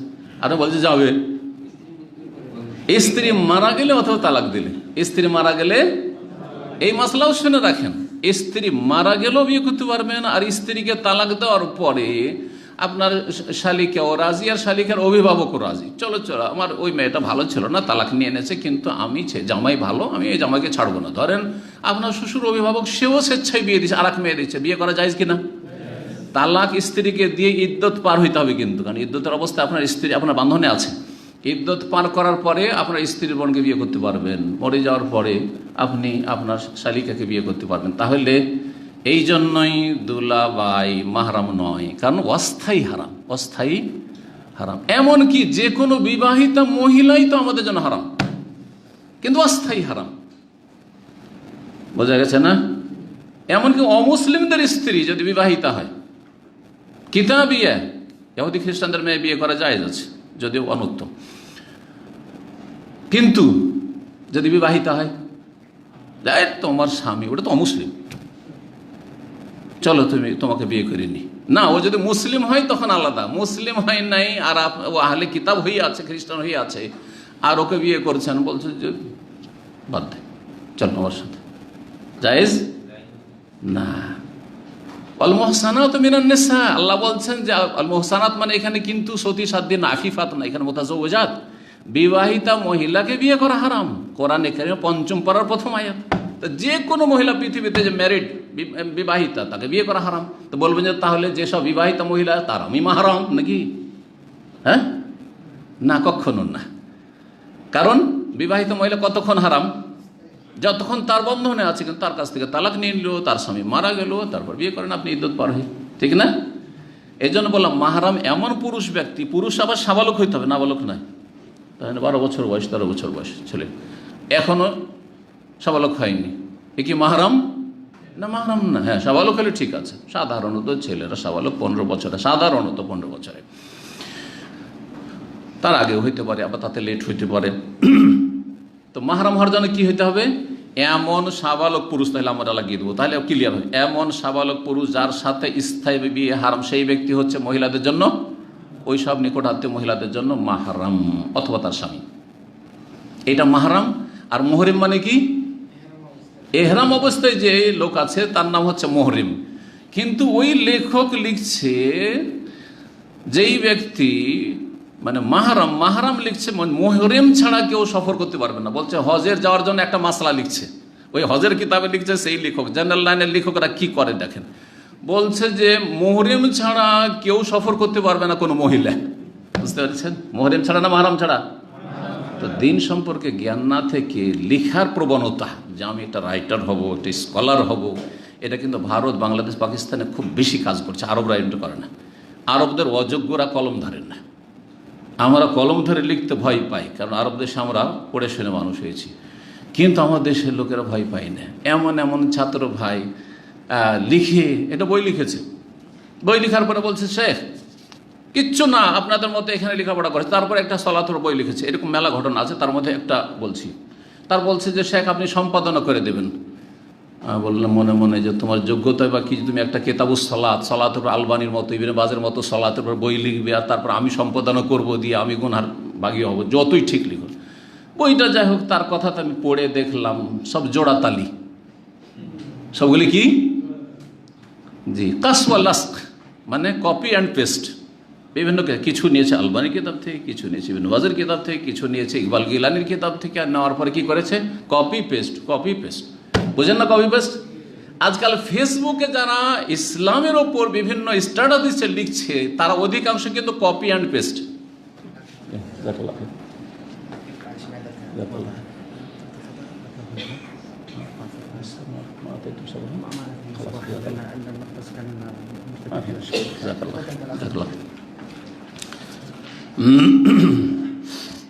কি বলছিলাম? আলোচনা শেষে একটি বিষয় আছে, মনে করিয়ে দেবেন যে উনি কি বলেছেন, নাহলে আমি বলে যাব, এখন বলবো না। তো যাই হোক, কি বলছিলাম বিষয়টি? এইরকম বই লিখবেন না এইরকম বই লিখবেন না, আপনার এলমি যোগ্যতা নেই। আর বই লিখলে কি করবেন, ওই মুহরিমকে মাহরাম, মাহরামকে মুহরিম বানিয়ে দিবেন। কথা বলছেন?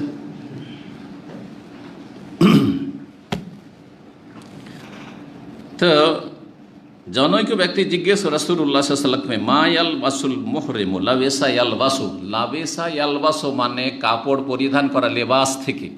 আর লাবাসা ইয়ালবেসু মানে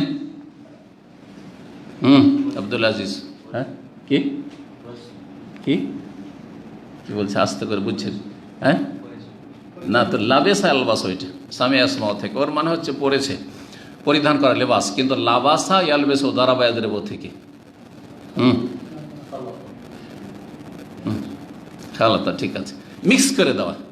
ইলতিবাস, আল্লাযীনা আমানু ওয়া লাম ইয়ালবিসু ঈমানাহুম বিযুলম, যারা ঈমান নিয়ে আসলো এবং তাদের ঈমানের সাথে জুলমকে মিক্সচার করলো না, জুলমের সংমিশ্রণ ঘটালো না।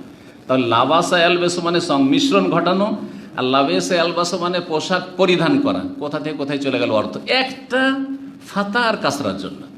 এটা হচ্ছে আরবি ভাষা। আর আপনি ইসলামের উপর লেখা শুরু করবেন, অথচ না নাহু বুঝেন, না সার্ফ বুঝেন, না বাপ বুঝেন, না সেগা বুঝেন। ওটা বোঝা গেছে। ফতোয়া দেওয়া শুরু করছেন আজকাল জেনারেল লাইনে 2-4টা অক্ষর পড়ে। আর তারপরে আমি যখন বললাম যে জেনারেল লাইনে পড়া লোকদের ফতোয়া দেওয়া জায়েজ নাই, তো কত লোক যে আমাকে প্রশ্ন করলো, শেখ এটা কেন বললাম, যে এটা এই জন্যই বললাম, তোমাদের বুঝে আসে না। কারণ অল্প পানিতে যে মাছ থাকে বেশি ফুটুং ফুটুং করে লাফায়, আর মনে হয় যে কত যে মাছ আছে। আর এই যে সাগরের পাশে গেলে এত মাছে ভরা, এত মাছে ভরা যে প্রতিদিন হাজার হাজার মন আর টন মাছ উঠাচ্ছে, তবু মাছ কমছে না। কিন্তু কয়টা মাছ আমরা লাফানি দেখতে পাই, ফালদাও দেখতে পাই? বুঝতে পেরেছেন না? না, অল্প বিদ্যা ভয়ঙ্করী। জি, নিম মোল্লা খাতরা ইমান, আর নিম হাকিম খাতরায় যান, এটা উর্দুতে একটা প্রবাদ আছে। যদি অল্প পড়া লোক মুফতি মোল্লাহে বসে, তাহলে খাতরা ইমান, আপনার ইমান সর্বনাশ করবে। আর আমাদের সমাজে অধিকাংশ মসজিদের ইমাম আর মুফতি, তাদের কোরআন হাদিসের জ্ঞান নেই, কিন্তু ফতোয়াতে খালি হাতে ফিরাবে না। এসেছেন আপনি আমার কাছে, কি করে আপনাকে খালি হাতে ফিরিয়ে দেবো? কিছু দিয়েই ফিরাবে, থাক আর না থাক কিছু ধরিয়ে দেবে কিছু। কথা বুঝতে, যার ফলে আপনার ইমানের জন্য বিপজ্জনক তারা। আর নিম হাকিম খাতরায় যান।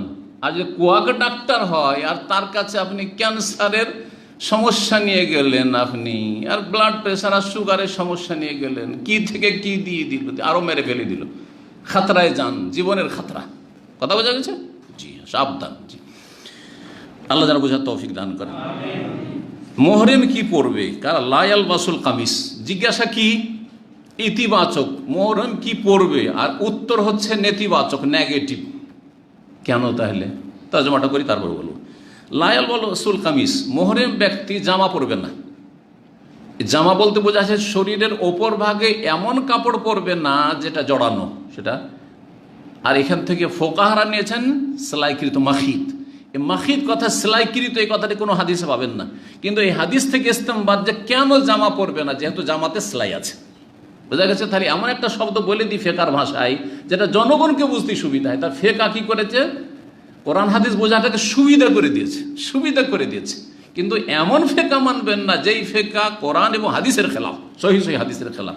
এবার বোঝা গেছে? সেই ফিক অবশ্যই মানবেন যেই ফিক কোরআন হাদিস সম্মত। সেই ফিকের নাম তো দিনের জ্ঞান। সেই ফিকে যার কাছে সেই তো আলেম।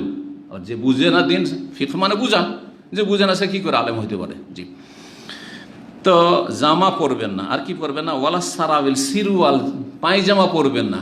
পায়জামা বলে বোঝাতে হচ্ছে নিচের শরীরে যে কোনো এমন পোশাক যেটা সেলাই করা আছে, মানে যেটা জড়ানো, সেটা পায়জামার আকারে হোক, সেটা ফুল প্যান্টের আকারে হোক, সেটা হাফ প্যান্টের আকারে হোক, আর সেটা লুঙ্গির আকারে হোক। সেই লুঙ্গি যদি বাঙালি লুঙ্গি হয়, কেরালা লুঙ্গি নয়, তাহলে জায়েজ নয়। কেন বুঝেন? বাঙালি আর কেরালা লুঙ্গিতে পার্থক্য। বাঙালি লুঙ্গি মানে সেলাই করা আছে, মানে জড়ানো আছে, সুতরাং এটা জায়েজ নয়। এহরাম অবস্থায় কেউ বাঙালি লুঙ্গি পরবে, সেটা জায়েজ নয়। কিন্তু বাঙালি লুঙ্গিকে ছিঁড়ে আপনি দুটুকরো করে দেন, দিলেন একবারে ছিঁড়ে, আর কেরালা লুঙ্গি বানিয়ে আপনি চাদরের মতো, এরকম তো জায়েজ কিনা? ধরেন এমন পরিস্থিতি আপনার কাছে এহরামের কাপড় নেই, আরে তো টাকাও নেই যে আমি নতুন কাপড় কিনতে যাবো, অথবা আমি গরিব মানুষ, কেন বা কিনতে যাবো? অসুবিধা নেই, লুঙ্গিটাকে ধরলেন আর ছিঁড়ে সেলাই করার লুঙ্গি, বাঙালিকে তোকে কেরালা বানিয়ে দেবো এক্ষুনি, দিলেন কেরালা লুঙ্গি বাগি, অসুবিধা নেই, জায়েজ। তাহলে একটা প্রশ্ন আরও থেকে যায় যে লুঙ্গি তো আর সাদা হয় না, শেখ আপনি বলছেন লুঙ্গি দিয়ে এহরাম বাঁধতে। হ্যাঁ, তো এর উত্তর কি হবে? সাদা কাপড়ে এহরাম বাঁধা ফরজ অজেব, এটা কিন্তু অনেকে বুঝে না, বরং অধিকাংশ মুসলিম বুঝে না। এহরাম মানে সাদা কাপড়, এহরাম মানে কি? না না না, এহরাম সাদা কাপড়ে বাঁধা হচ্ছে সুন্নাত মুস্তাহাব, সুন্নাত মুস্তাহাব। সুন্নত কাজ করলে ভালো, না করলে নাজায়েজ নাই। সুতরাং কেউ একবারে বিভিন্ন রঙের লুঙ্গি, চমকদার লুঙ্গি, আর সেটা সেলাই করা নয়, সেটাতে যদি এহরাম বাঁধা নেয় জায়েজ কিনা? জায়েজ। কিন্তু আজকাল যেহেতু মানুষের অভাব নেই, অসুবিধা কি? 50 টাকা দিয়ে একটা এহরাম কিনতে এমন কোনো অভাবী লোক নেই, বা কারো কাছে এমনি যদি গরিবও থাকে কারো কাছে ফ্রিও পেয়ে যাচ্ছে, সেই জন্য এমন কোনো দৃশ্য দেখছে না। কিন্তু নবী সাল্লাল্লাহু আলাইহি জামানায় অধিকাংশ মানুষ বিভিন্ন রকমের কাপড়ে, সাদা কাপড়ে নয়, বিভিন্ন রকমের কাপড়ে কি করতো? এহরাম বাঁধত। জি, ভুলে গেলে হবে না। এবং একজনকে ভালোভাবে ইলম হাসিল করলে এগুলো সব মনে রাখতে হবে, এমনও পরিস্থিতি হইতে পারে কারো, জি, বা কোনো যুগে। জি, সিরওয়াল পায়জামা পরবে না। ওয়ালাল বুরনুস, বুরনুস পরবে না। বুরনুস কি জিনিস? বুরনুস হচ্ছে এমন জামা যেই জামার সাথে টুপি জড়ানো থাকে বা মাথা ঢাকার ব্যবস্থা থাকে। দেখেছেন এরকম জামা, জুব্বা? জি, মরক্কো, আলজেরিয়া, তুনেসিয়া, এইসব দেশগুলি, যে আফ্রিকার এসব দেশে একটা জামা আছে। আমাদের সাথে যেহেতু ক্লাসমেট এদেশের ছিলেন মদিনা ইউনিভার্সিটিতে অনেকেই, তো দেখেছি তারা কি পরতো, এমন ধরনের জুব্বা, যে জুব্বাগুলির এখানকার একটা টুপি ঝুলছে, কখনো মাথায় উঠিয়ে রেখে দিল, আর কখনো মাথা থেকে নামিয়ে দিল, পেছনে একটু ঝুলছে। আপনাদের এইগুলোতে থাকে, অনেকের জ্যাকেটে থাকে, সব জ্যাকেটে থাকে না, কিন্তু অনেক জ্যাকেটে থাকে, থাকে না? থাকে না। এটার নাম বুরনুস। তাহলে বুরনুস চলবে না, কারণ শরীরের গঠনে তৈরি করা হয়েছে, তারপরে তাতে মাথা ঢাকারও ব্যবস্থা আছে। মাথা ঢাকাও পুরুষদের জন্য জায়েজ নয়, আর সেলাইকৃত কাপড়ও জায়েজ নয়। এটা হচ্ছে উদ্দেশ্য। ওয়ালা সাওবান, এমন কাপড় চলবে না মাসসাহু জাফরান, যেটা জাফরান স্পর্শ করেছে, অর্থাৎ জাফরান দিয়ে রঙানো, জাফরানের রং দিয়ে। তখন জাফরান মানুষের হাতের নাগালে ছিল, জাফরান পর্যাপ্ত পরিমাণে ছিল, তো জাফরানের রং দিয়ে রঙাইতো। জাফরানে একটু সুগন্ধি আছে, আর ইহরামের কাপড়ে সুগন্ধি চলবে না। এখান থেকে আমরা কি জানতে পারলাম? যে ইহরামের কাপড়ে কোনো রকম সুগন্ধি, সেন্ট চলবে না। জি, ওয়ালা ওয়ার্স, এবং ওয়ার্স নামক ঘাস দিয়ে রঙা কাপড়, যেটা কেউ কেউ যেমন বাংলায় অনুবাদ করেছেন গোলাপি, গোলাপি হোক আর না হোক, ওয়ার্স কাপড় দিয়ে রঙালে ওয়ার্সের একটা ঘ্রাণ আছে, সুন্দর সুগন্ধি আছে, সেই সুগন্ধিটা থেকে যাবে। সুগন্ধিওয়ালা কাপড় দিয়ে এহরাম করা যাবে না। কিন্তু এহরাম অবস্থায় আপনি সাবান ব্যবহার করতে পারবেন। সাবানে ওতে সেন্ট আছে, আজকাল প্রায় সাবানে কি আছে? সেন্ট আছে। অনেকে কিন্তু একেবারে এহরামের সময় বা যে মেনা আরেফা মুজদালিফা থাকে, সাধারণ সাবানগুলো রাখি বা সাধারণ সাবান ব্যবহার করে, একটু সাবান যদি সেন্ট থাকে বলছে না না এটা নাজায়েজ। না না, এরকম নয়। এটা কেউ সেন্ট বলেন না, মানে এটাকে আতর কেউ বলেন না। আতর, সেন্ট, সুগন্ধি, এইগুলো জায়েজ নয়। বাকি সাবানে কিছু সেন্ট আছে, প্রত্যেকটার ঘ্রাণ আছে, তো এইগুলো আসলে উদ্দেশ্য করা হয় নাই। জি, ফামাল্লাম যেটা না আলাইন, আসল হচ্ছে যে স্যান্ডেলে এহরাম বাঁধতে হবে, এটি উত্তম। আর জুতাও যদি হয়, সে জুতার টাকনা যেন না ঢাকা থাকে। অনেকে মনে করে স্যান্ডেলে এহরাম বাঁধা জরুরি না, স্যান্ডেলে এহরাম বাঁধা সুন্নাত, যেমন সাদা কাপড়ে এহরাম বাঁধা সুন্নাত। জুতাতেও এহরাম করা জায়েজ, জুতাতে এহরাম করা জায়েজ। অনেকেই বলে, কদিন আগে একজন জিজ্ঞেস করছে, শেখ আমার স্যান্ডেল আছে কিন্তু পেছন দিক থেকে তো একটুই করা আছে, মানে ওই যে কিছু বাংলাদেশি স্যান্ডেলগুলো আছে স্যান্ডেলের মতোই, কিন্তু পেছন দিকটা ঢাকা আছে একটু, কিন্তু টাকনা খোলা আছে, তো এটা তো জায়েজ নয়। ও নিজেই বলছে এটা তো জায়েজ নয়। বলে কে বললো জায়েজ নয়? বলে পেছনটা নাকি খোলা থাকতে হবে। বলছে কোনো হাদিসে তো পাইনি যে পেছন ঢাকা না, পেছন খোলা থাকতে হবে। হ্যাঁ, টাকনা ঢেকে না যায়, টাকনা ঢেকে না যায়। অধিকাংশ জুতাগুলি টাকনার নিচে, দেখেন আপনাদের জুতোগুলি দেখেন, যারা জুতো পরে সব টাকনার নিচে, কিন্তু তো টাকনার নিচে যদি জুতো থাকে আর জুতো তেহরা বাঁধেন, জায়েজ। কথা বোঝা গেছে? হ্যাঁ, যদি আর্মিদের জুতা হয় বা অনেকে কাজ করে তাদের এই জুতাগুলি, সে কি বুটের মতো উঁচা একদম, হ্যাঁ, তো সেটা চলবে না। কিন্তু আপনার কাছে ওইটাই আছে।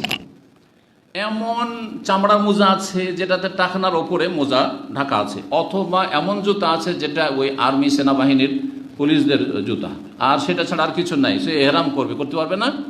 করতে পারবে। কিন্তু নবী সাল্লাল্লাহু আলাইহি ওয়াসাল্লামের প্রথম নির্দেশ ছিল এটি কিন্তু মনসুখ হয়ে গেছে।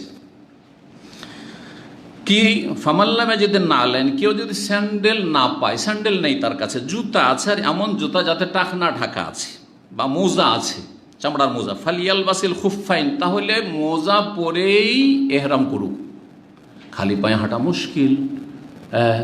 তখন আপনার এই সাফা মারওয়া এইরকম করা ছিল না, একবারে মার্বেল বসানো আর কত সুন্দর আরামদায়ক আর এসি লাগানো ছিল, খোলা মাঠ ছিল। ভালো করে শোনেন, কিছুদিন আগে 70-80 বছর আগে খোলা মাঠ ছিল সাফা মারওয়া, কোনো ছায়াও ছিল না, আর সেটা আপনার এমনি কোনো বাধা ছিল না। কি ছিল? কুচি পাথর, পাথর উপরে যেমন হাঁটতে হয়। মক্কার রাস্তা যদি খালি পায়ে হাঁটতে পারবেন? কুচি পাথর যেখানে সেখানে আছে, তো ওই রকম ছিল, তো খালি পায়ে কী করে হাঁটবে?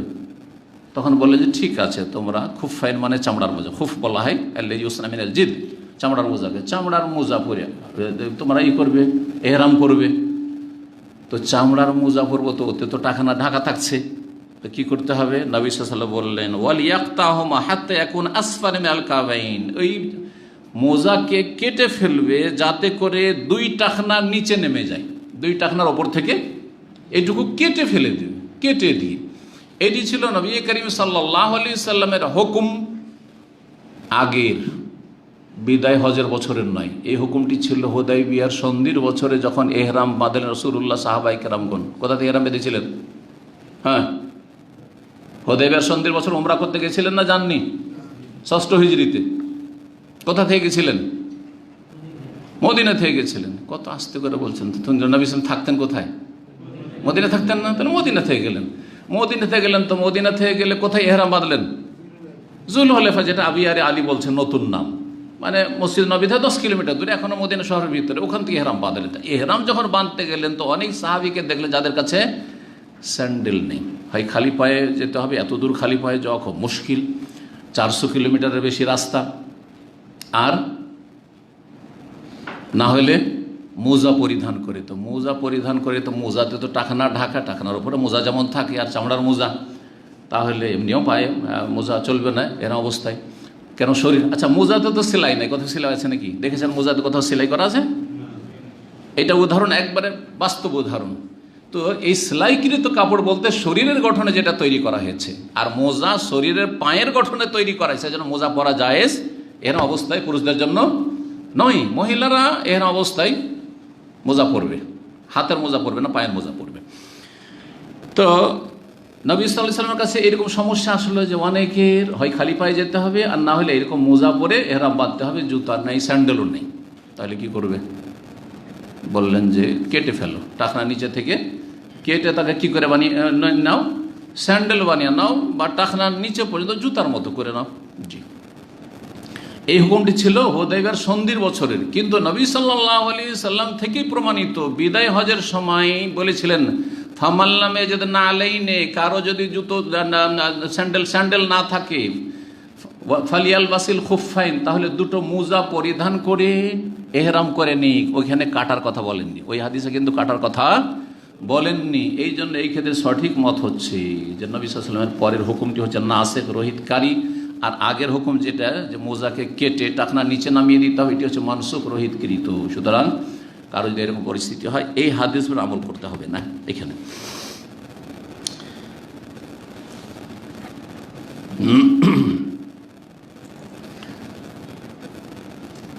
আজকে খুব অল্পই পড়া হলো। আরেকটা অধ্যায় আমরা আলোচনা করিয়ে দিই, কি হচ্ছে তাতে বলছেন যে 10 নম্বর অধ্যায়, বাবুন মা ইয়াসতুরু মিনাল আওরাহ। এই অধ্যায় হচ্ছে যে একজন ব্যক্তি শরীরের কতটা স্থান আবৃত করবে। আওরত মানে ঢেকে রাখার স্থান, শরীরের কতটা জায়গা ঢেকে রাখবে। জি,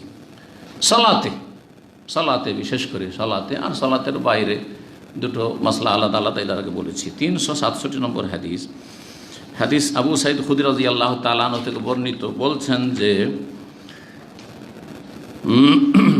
আন্নাহু কাল নাহা রাসূলুল্লাহ সাল্লাল্লাহু আলাইহি ওয়াসাল্লাম, রাসূলুল্লাহ নিষেধ করেছেন আন ইস্তেমালিস সাম্মা, সাম্মা কাপড় পরিধান করতে, সাম্মা করে কাপড় জড়িয়ে নিতে।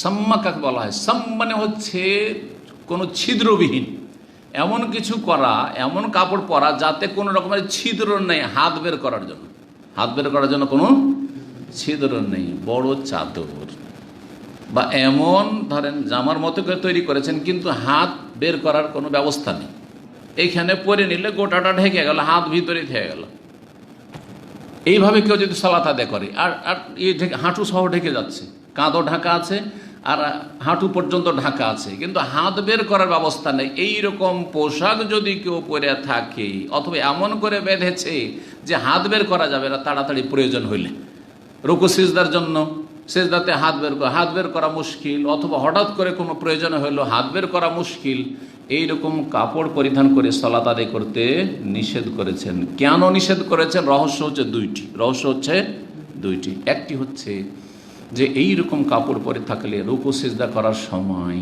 যখন হাত বের করতে যাবে তো নিচের দিক থেকে বের করতে হবে, তাই না? কারণ সাইডে তো বের করার ব্যবস্থা নেই, তো নিচের দিক থেকে যখন বের করতে যাবে সিজদায় যাওয়ার সময় তখন পেছন দিক থেকে লজ্জাস্থান খুলে যেতে পারে, কারণ কাপড়টা তো ছেড়ে আসবে, তখন এইভাবে আসবে না, কাপড় উপরে চলে আসবে, যখন কাপড় উপরে চলে আসবে লজ্জাস্থান খুলে যাওয়ার আশঙ্কা আছে, যেটা সালাত অবস্থায় জায়েজ নয়। এটা একটা কারণ। আর একটি কারণ হচ্ছে যে সালাত অবস্থায় যে কোনো এমার্জেন্সি অবস্থা বা এমার্জেন্সি পরিস্থিতি হইতে পারে, হঠাৎ করে সামনে সাপ একটা বিচ্ছু, মারতে হবে তাড়াতাড়ি করে, আর হাত তো ভিতরে ঢুকা আছে, তা থেকে হাত কি করে বের করবেন? পারবেন না, বের করতে পারবেন না। সুতরাং এই জন্য এটাকে অপছন্দনীয় বা এটাকে নিষেধ করা হয়েছে। সুতরাং এইরকম কাপড় পরিধান করে সালাত আদায় করা ঠিক নয়। প্রথম কারণ যদি দেখা যায় তো যেহেতু লজ্জাস্থান ঢেকে রাখা ফরজ, সুতরাং এই কাপড়ে সালাত আদায় করা না জায়েজ নয়, হারাম। আর দ্বিতীয় কারণকে যদি সামনে রাখি যে হঠাৎ করে কোনো এমার্জেন্সি হলে হাত টাত বের করতে পারবো না, তাহলে অপছন্দনীয়, এজন্য কেউ এটাকে মাকরু বলেছে। লজ্জাস্থান হয়তো খুলবে না কিন্তু হঠাৎ করে প্রয়োজনে হাত টাত বের করতে পারবে না, তাহলে এটা মাকরু, অপছন্দনীয়। ওয়াইয়াহতাবিয়ার রাজুলু ফি সাওবিন ওয়াহিদ, আর এটাও নিষেধ করেছেন দ্বিতীয় পোশাক, যে কোনো ব্যক্তি একটি কাপড় পরিধান করে এমনভাবে বসবে যে হাঁটুকে দাঁড় করে দিল, এহতেবার সঙ্গে বলছি, এহতেবা করে বসতে নিষেধ করে, সংক্ষেপে তর্জমা করে, এহতেবা একটি কাপড়ে এহতেবা করে সালাত আদায় করতে নিষেধ করেছেন। এখন এহতেবা কি জিনিস বোঝেন? এহতেবা হচ্ছে যে এমন একটি কাপড়, শুধু একটি কাপড় শরীর রয়েছে, ওটা শরীরে কাঁধ থেকে নিয়ে হাঁটু পর্যন্ত একটি কাপড় রয়েছে, আর সেই কাপড়টা পরিধান করে হাঁটু দাঁড় করে আছে, পা রাখা আছে আর হাঁটু দাঁড় করে আছে, আর তারপরে এইভাবে ধরেন হাঁটু বা হাঁটুর নিচে যে পায়ের নলা আছে নলাটিকে ধরে আছে, এইভাবে যদি বসে তাহলে এটা জায়েজ নয়, সালাত অবস্থা এরকমটা জায়েজ নয়। কেন? একটি কাপড়ে এরকম যদি করে তো লজ্জাস্থান খুলে যাওয়ার আশঙ্কা রয়েছে। একটু কেউ বসে দেখাতে পারলে ভালো, এটাকে যারা বুঝেছে, কে বুঝেছে এটা, কেউ বুঝেননি, আসেন আমি বুঝিয়ে দিচ্ছি।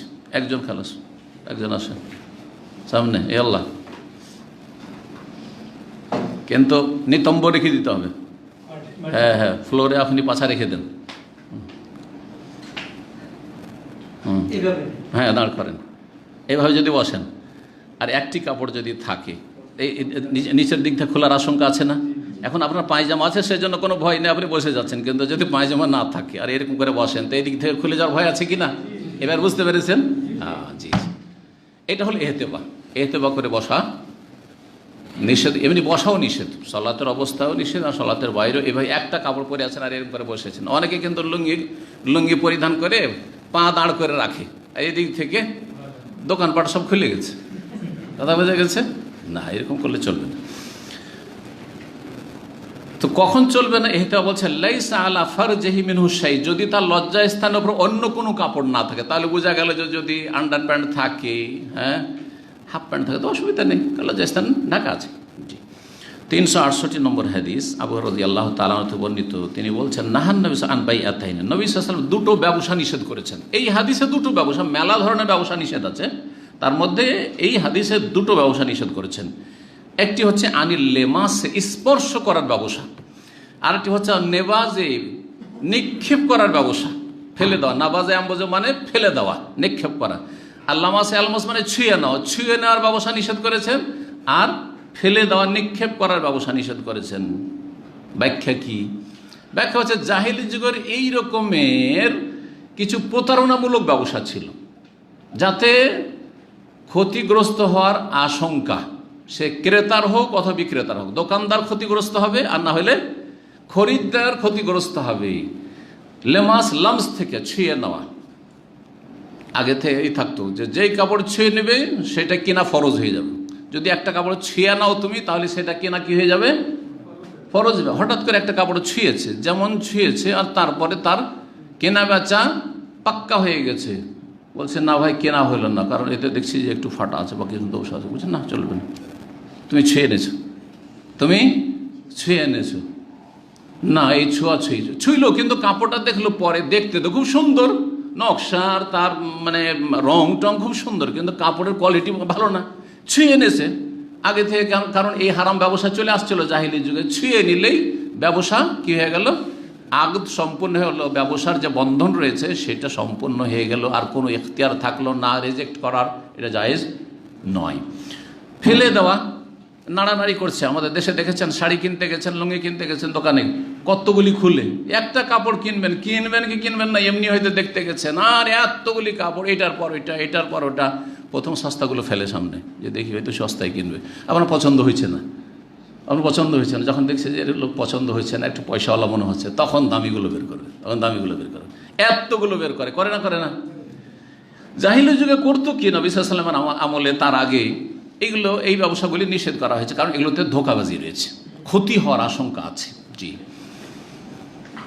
একটা কাপড় সে লাড়তে লাড়তে তার দিকে ফেলে দিচ্ছে, ক্রেতা যে খরিদ্দার এসেছে সে তার দিকে ফেলে দিচ্ছে, বলছে এই যে নাবাজ ফেললো, নাবাজ মানে ফেলে দেওয়া, ফেললো, হ্যাঁ তোমার কেনা জরুরি হয়ে গেছে, কারণ তুমি এটা কি করেছো? মোনাবাজার ব্যবসা। অন্য রেওয়ায়েতে রয়েছে নাহানিল মোনাবাজাতে ওয়াল মোলামাসাতে। কেউ ছুঁয়ে নিলে, বিক্রেতা ছুঁয়ে নিল ফরজ, অথবা ক্রেতা, বিশেষ করে ক্রেতা, তুমি খরিদ্দার আর তুমি ছুঁয়ে ফেলেছো, অথবা তুমি এটা আমার দিয়ে ফেলে দিয়েছো, এই যে আমার দিয়ে ফেলে দিয়েছো, এখন কিনা জরুরি। আমরা অনেক সময় না এটা লাগবে না, লেন এটা লেন, দেখান অন্যগুলো দেখান, বলছে না তুমি আমার দিকে ফেলে দিয়েছো, কেনা ফরজ হয়ে গেছে, তোমার নিষেধ করেছে। ওয়াইয়াস্তামিলা সাম্মা, আর সাম্মা পরিধান করতে, সাম্মার তফসির হয়ে গেছে, হয়েছে না? এমন কাপড় পরা যাতে এমন কোনো ছিদ্র নেই হাত বের করার জন্য। ওয়াইয়াহতিবা রাজুল ফি সাবিন ওয়াহিদা, আর একটি কাপড় ইহতিবা করা, একটি কাপড় লজ্জাস্থানে অন্য কোনো কাপড় নেই, ইহতিবা করে বসা, নিতম্ব মাটিতে রেখে আর হাঁটু দাঁড় করে, হ্যাঁ, আর নলাগুলি ধরে এইভাবে বসা, এটা নিষেধ করেছেন। জি, 369 নম্বর হাদিস, আর এই দিয়ে ইনশাআল্লাহ শেষ করছি আজকে। আবু হুরায়রা রাদিয়াল্লাহু তাআলা হতে বর্ণিত, তিনি বলছেন, বাসানি আবু বকর ফি তিলকাল হাজ্জা, আবু বকর সিদ্দিক রাদিয়াল্লাহু তাআলা আমাকে প্রেরণ করলেন সেই হজে, মানে যেই হজে আবু বকর সিদ্দিক রাদিয়াল্লাহু তাআলা আমিরুল হজ হয়ে গিয়েছিলেন, সেটা ছিল কোন হিজরি? কেউ বলতে পারেন? সিরাতুন নবীর ঘটনা, হ্যাঁ, 9ম হিজরি। দেখেন, 8ম হিজরিতে মক্কা বিজয় হইল। মক্কা বিজয় হওয়ার পরেও কিছু কুসংস্কার কাফের মুশরিকদের থেকে গেছে, এখনো আরবের বিভিন্ন অঞ্চল থেকে সেই কুসংস্কার নিয়েই তারা উমরা করতে আসতো, হজ করতে আসতো, আর মক্কার এসে বাইতুল্লাহর তওয়াফ করতো। তার মধ্যে একটি ছিল উলঙ্গ হয়ে কি করা? তওয়াফ করা, উলঙ্গ হয়ে তওয়াফ করা। তারপর একটা ছিল যে মুসলিমও বাইতুল্লাহর তওয়াফ করেছে আর মুশরিক পৌত্তলিক বাইতুল্লাহর তওয়াফ করছে, করতো না? নবী করিম সাল্লাল্লাহু আলাইহি ওয়াসাল্লাম মক্কি জীবনে 13 বছর দেখেছেন, কাবা ঘরে তওয়াফ করতেন না? তিনিও তওয়াফ করতেন, এদিকে আবু জাহালও তওয়াফ করছে, আবু লাহাবও তওয়াফ করছে, ছিল না? ছিল না? এটা মক্কা বিজয় পর্যন্ত চলেছে, মক্কা বিজয় পর্যন্ত চলেছে। তারপরেও কেউ কেউ আসতে পারে, কারণ মক্কা বিজয় হয়েছে, তারপরে তো সমস্ত দেশ থেকে, আরো উপদ্বীপ থেকে মুশরিক শেষ হয়ে যায়নি, আছে তো বিভিন্ন এলাকায় মুশরিক, আর ওদেরকে বাধা দিবে কি? আসতে আছে। তো 9ম হিজরিতে রাসূলুল্লাহ সাল্লাল্লাহু আলাইহি ওয়াসাল্লাম আবু বকর সিদ্দিক রাদিয়াল্লাহু তাআলা আনহুকে আমিরে হজ করে পাঠালেন, হজের দায়িত্বশীল করে পাঠালেন, যে তুমি যাও এই বছরে হজের দায়িত্বশীল হয়ে। এবং তার সাথে তার পরে পরে আলী রাদিয়াল্লাহু তাআলা আনহুকে নিজের বংশের পাঠালেন সূরা তওবার আয়াতগুলি শুনিয়ে শুনে ঘোষণা করার জন্য মিনা আরাফা মুজদালিফায়, যাতে করে এই আয়াতগুলি শুনে নেই আর আগামী বছর থেকে কোনো মুশরিক কাফের এই মক্কা নগরীতে প্রবেশ না করে। কারণ মক্কা নগরী প্রবেশ করার জন্য একটা ভিসা লাগবে। যেমন বিভিন্ন দেশে ঢোকার জন্য ভিসা লাগে না, লাগে না? এখন ওই দেশে যদি আমার, যে কোনো দেশে আমাকে ঢুকতে দেবেন, আপনাকে ঢুকতে দেবেন না, যদি বলি যে না এটা মানবাধিকার লঙ্ঘন, তাহলে আমার কথা ভুল না? ভুল নয়? অবশ্যই ভুল। ওরা বলবে যে আমাদের দেশে ভিসা স্টাম্পিং করেন তারপরে আসেন। বলবে না অধিকার আছে কি নেই? তো তাদের যদি অধিকার থাকে যে আমাদের দেশে আসলে ভিসা লাগিয়ে আসতে হবে, নাহলে আসতে দেবো না, বর্ডার আছে আমাদের দেশ আমাদের, তাহলে আমাদের ইসলামেরও অধিকার আছে। 14 বছর আগে থেকে এটা বলা হয়েছে যে এমন একটি পৃথিবীতে আল্লাহর জমিন আছে, যেই জমিনে একমাত্র মুমিন, মুওয়াহহিদ, শিরক মুক্ত, কুফরি মুক্ত ব্যক্তি প্রবেশ করতে পারে। সুতরাং সেখানকার একটা ভিসা লাগবে। আসলে মক্কা নগরীতে প্রবেশ করলে ভিসা লাগবে। সেই ভিসার নাম হচ্ছে ইসলাম, সেই ভিসার নাম হচ্ছে তৌহিদ, সেই ভিসার নাম হচ্ছে লা ইলাহা ইল্লাল্লাহ। কথা বোঝা গেছে না? তোমাদের অধিকার আছে। কারণ অনেকে প্রশ্ন করে কেন আমাদেরকে মক্কায় ঢুকতে দেওয়া হয় না? খুব সহজ। আর তোমাদের ভিসার জন্য কত হয়রানি করো, আর তারপরে ইন্টারভিউ দিতে হয়, এমবেসিতে উঠতে হয়, আর তারপরে তোমরা রিজেক্ট করে দাও। আমরা তো রিজেক্ট করবো না।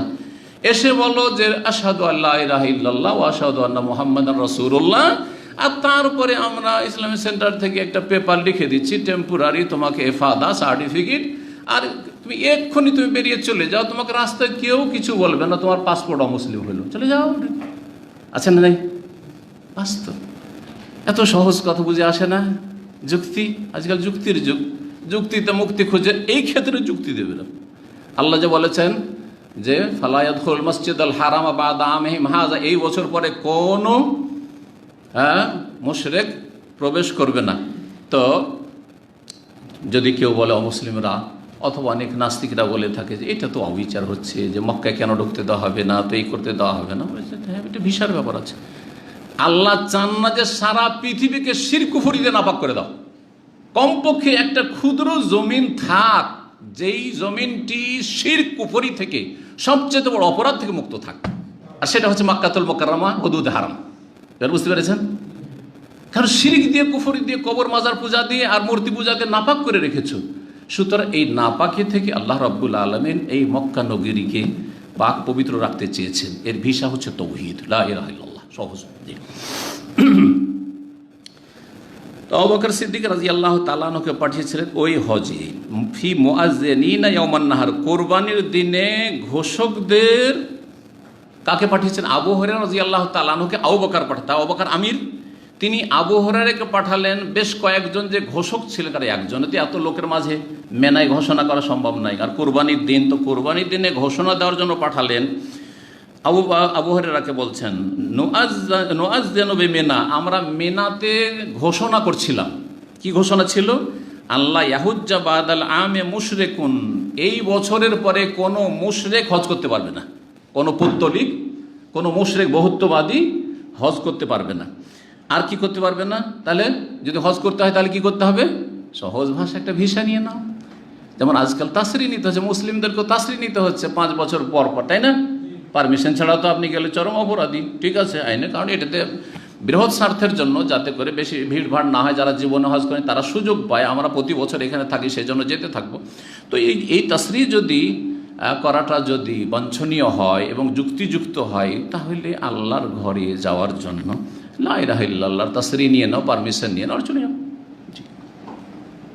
ওয়ালা ইয়াতুফু বিল বাইত ওরিয়ান, আর বাইতুল্লাহর কোনো উলঙ্গ ব্যক্তি যেন তওয়াফ না করে।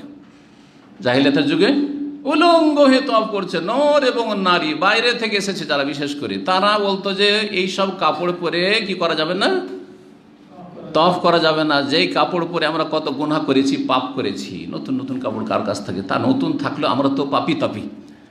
যেমন ব্রাহ্মণ, এটি ছিল ব্রাহ্মণ্যবাদ। হিন্দুদের ধর্মে কি আছে? মন্দিরে কারা প্রবেশ করবে? একমাত্র ব্রাহ্মণ, মুখার্জি, চ্যাটার্জি, ব্যানার্জি, তাই না? আর যারা ব্রাহ্মণ নয় তারা বাইরে থেকে তোমরা পূজাগুলো ব্রাহ্মণকে ধরিয়ে দাও, হ্যাঁ, আর তারপরে তোমরা দেখো যে তোমাদের পূজা চলছে, বাইরে থাকো। শূদ্র, চরম অপরাধ যে তুমি মন্দিরে প্রবেশ করবে। বুঝা গেছে না? এই বৈষম্য, ইসলামে এই বৈষম্য নেই। লা ইলাহা ইল্লাল্লাহ পড়ে সবাই মুসলিম, কে বাঙালি, কে হিন্দি, কে কালো, কে সাদা, সব সমান, সব সমান। জি, হজের ময়দানে এসে এহরামের কাপড়ে, একটা আমির রাজাও এহরামের কাপড়ে, আর একটা গরিব মিসকিন ক্লিনারও এহরামের কাপড়ে, একই বস্ত্র। জি, আল্লাহু আকবার। তো কোনো উলঙ্গ ব্যক্তি বাইতুল্লাহর তওয়াফ করতে পারবে না। তারপরে বলছেন হুমায়দ বিন আব্দুর রহমান, সুম্মা আরদাফা রাসূল আলিয়ান, তারপরে আবু বকরের পরে আলী রাদিয়াল্লাহু তাআলা আনহুকে পাঠিয়ে দিলেন রাসূলুল্লাহ সাল্লাল্লাহু আলাইহি সাল্লাম। কাকে পাঠালেন? আলী রাদিয়াল্লাহু তাআলা আনহুকে। ফাআমারাহু আন ইউআযযানা, তাকে নির্দেশ দিলেন যে সে যেন ঘোষণা করে দেয় বেবারাত, সূরা বারাত। সূরা বারাত মানে সূরা তওবার অপর নাম হচ্ছে সূরা বারাত, কারণ বারাআতুন দিয়ে শুরু হয়েছে, বারাআতু মিনাল্লাহি ওয়া রাসূলিহি ইলা নাস ইয়াউমাল হজ্জিল আকবার।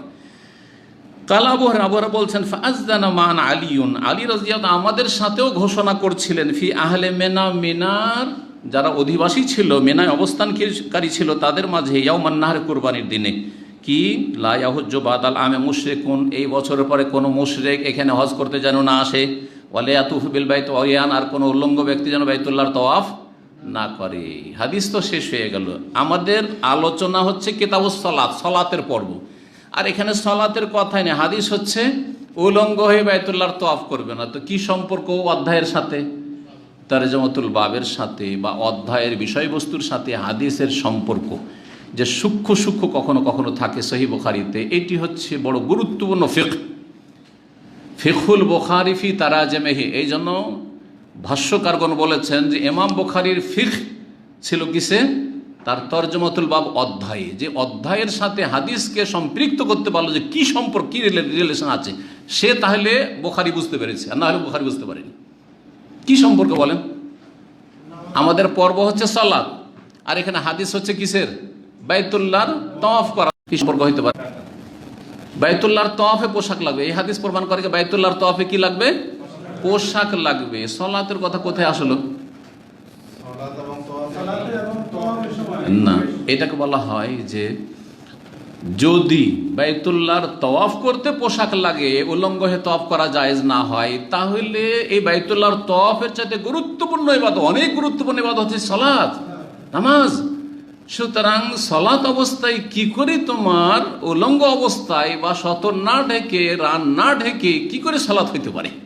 বোঝা গেছে?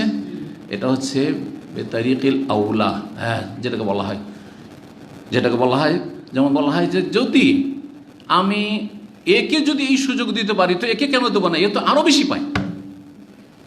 করেন আমরা এরকম যে এই ব্যক্তি যদি এখানে বসার সুযোগ পায়, এই ব্যক্তি, তাহলে এ কেন পাবে না? এ তো ওর চাইতে বড় ব্যক্তি, ঠিক না? ঠিক ওই রকমই বাইতুল্লাহর তওয়াফে যদি কাপড় লাগে, কাপড় ছাড়া, সতর ঢাকা ছাড়া বাইতুল্লাহর তওয়াফ চলবে না, তাহলে সালাত তো তার চাইতে বেশি গুরুত্বপূর্ণ, সেখানে তো অবশ্যই কাপড় লাগবে। এইভাবে। ওয়া সাল্লাল্লাহু সাল্লাম আলা নবিয়িনা মুহাম্মদ ওয়া আলা আলিহি ওয়া সাহবিহি আজমাইন।